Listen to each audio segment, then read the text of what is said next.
Si Congressman Terry Ridon ay nasa linya na po natin Ay. ng Bicol Saro Party List at miyembro po ng House Committee on Justice at chairman ng House Committee on Public Accounts. Makikibalita lang tayo, partner. Alam ko may hearing pa today and soon enough magkakaroon na ng botohan dyan sa Kamara de Representante. Kaya tanungin natin ano ang susunod na usad ng mga aktibidad dyan sa Kamara. Magandang umaga po sa inyo, Congressman Terry. Good morning, Kong.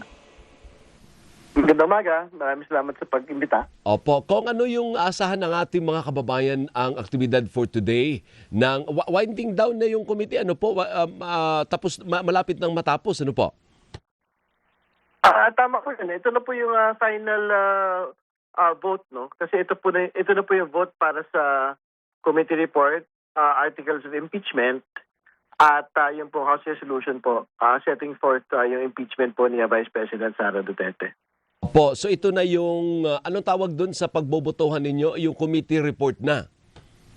Tama po. So last week po yung probable cause, no? So ngayong araw po yung approval po ng committee report at lahat ng mga accompanying documents like yung House resolution at yung articles of impeachment. Tapos pagdating ng May 11, ito na yung moment of truth. Ito na yung sa plenaryo. Yan po yung target natin sa plenaryo, no? By next week. Kasi after today, nasa plenaryo na ho yan hopefully by tomorrow. At mag-start na po yung mga debate. As early as tomorrow, Congressman, nandun na sa plenaryo. Opo, oo. Kasi I don't think ngayong hapon ay madadala po sa plenaryo. By tomorrow, I think, nasa plenaryo na po. And we will probably open deliberations already and debate. So ang pinaka-the best na mamulso, kumbaga partner, ang may kay na kumuha ng pulso ay isa si Congressman Terry. Kasi meron tayo eh. Ito, insider ito eh. Ano po? Kumusta ang pulso ninyo? Mukhang makukuha naman yung 106, Congressman. Tingin ko yung 106, hindi na ho mahirap makakuha yan kasi 53 votes na ho eh. Yung pong probable cause last week. No? So, yung next 53 na lang po yung kailangan po natin. Tingin ko po, the Vice President will be impeached in 2 weeks. Pero marami pa na nasabi may gumagapang din eh sa kabilang parte. At nabasa ko nga, meron nagsabi sa akin, may isang bubuet, sabi, nag-aatrasa na raw. Sabi, ay bawiin ko na lang yung pirma ko dyan. Ewan ko kung totoo, may ganun ba, Kong? Walang ganun. Intriga lang ho yun, sa totoo lang. Kasi may nakita ko mga listahan, mga 15 congressmen doon na nilalabas ng mga supporters po ni Vice President Sara Duterte. Pero ang una kong tanong, bakit pinakalagay doon? Bier Rodriguez. Sino si Bier Rodriguez? Wala naman congressman na Bier Rodriguez. Ano lang to? Parang panggulo. Parang ginugulo. May tatlong mga DDS supporters eh. Na yun po ang sinasabi nila. Meron daw 15 congressmen na mag-withdraw na daw po ng support from the impeachment after the 53 votes probable cause, no?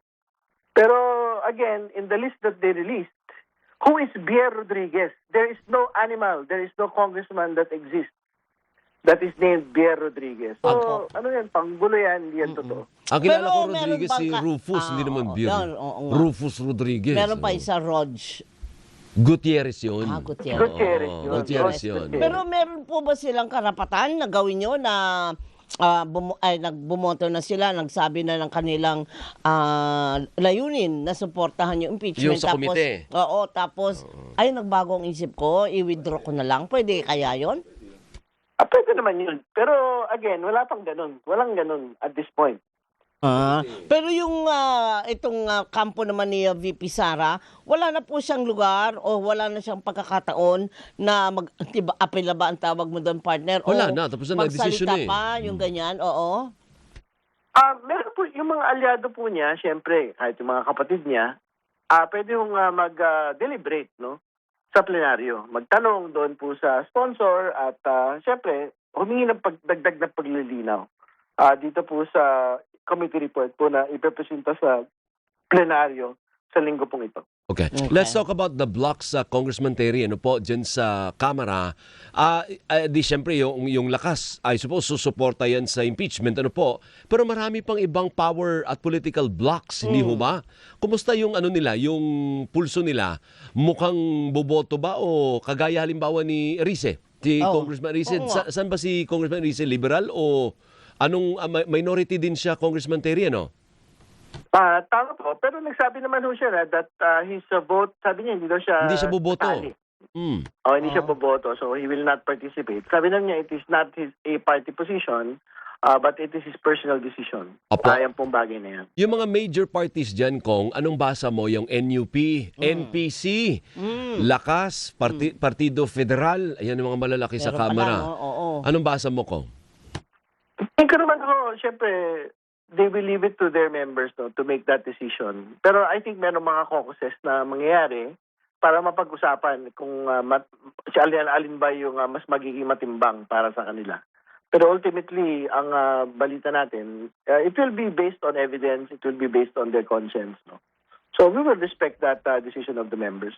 Okay. Pero yung 106, easily kakayanin. Yun na, Hindi oo. lang tayo sure kung abot sa kagaya nung nakaraang taon na mahigit 200 na mambabatas ang dumirektang nag-impeach sa Vice President, Congressman Terry.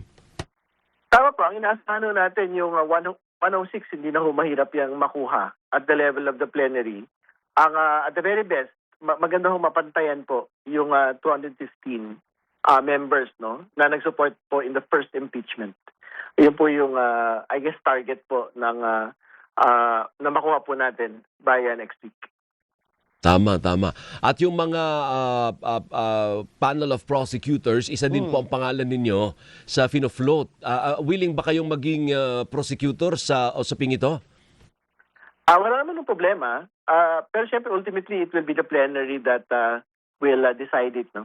So may mga nabanggit naman na po mga pa, it's a mix of the old prosecutors in the first impeachment, tapos syempre mga bumalik at mga bago pong mga kinatawa na pwede hong maging prosecutors. So kayo, wala kayong problema kung in-nominate man kayo dyan, okay lang sa inyo? Bukas.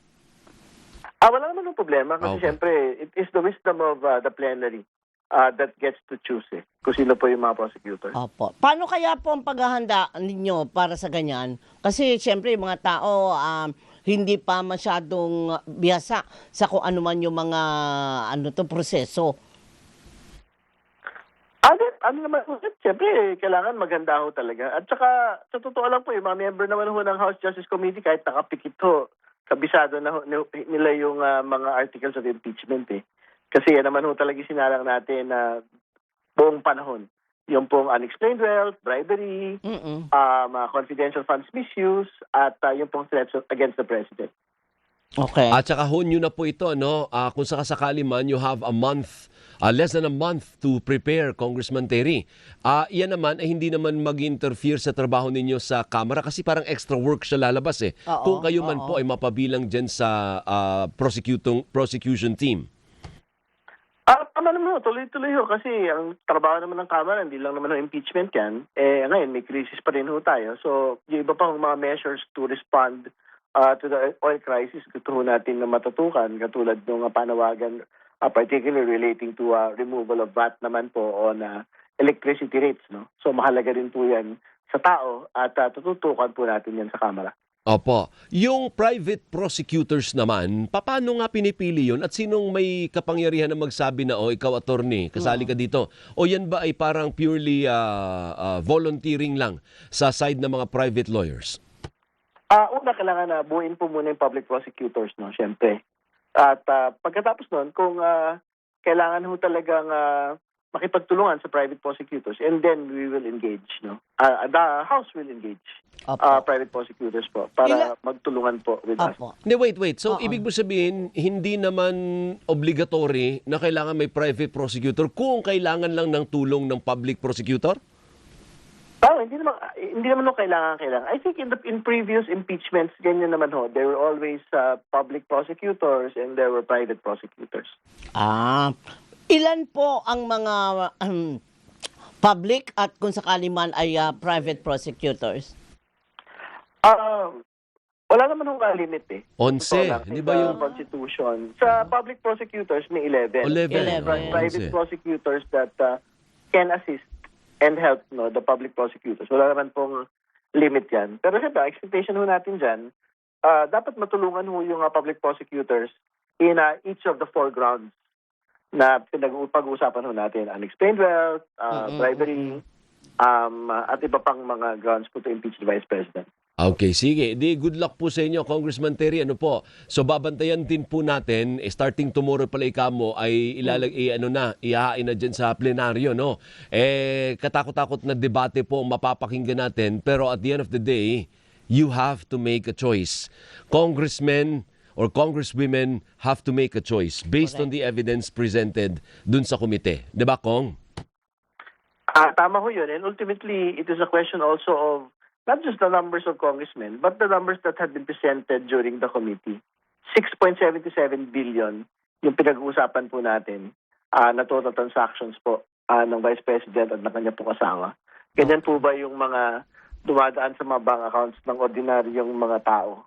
Parang hindi ho. Dahil sobrang bangga ito doon sa 88.5 million na net worth ng ating pong pangalawang Pangulo. Yun po yung mga ilan sa mga features po ng debate niyan sa plenaryo sa darating pong mga araw. Salamat. Mabuti sa at Thank you may po. update tayo. Thank you, Kong. Mabuhay ka. Thank you. Salamat. Magandang umaga. Si Congressman Terry Ridon ng Bicol Saro Party List at member po ng House Committee on Justice at chairman ng House Committee on Public Accounts. Siguro in the next day,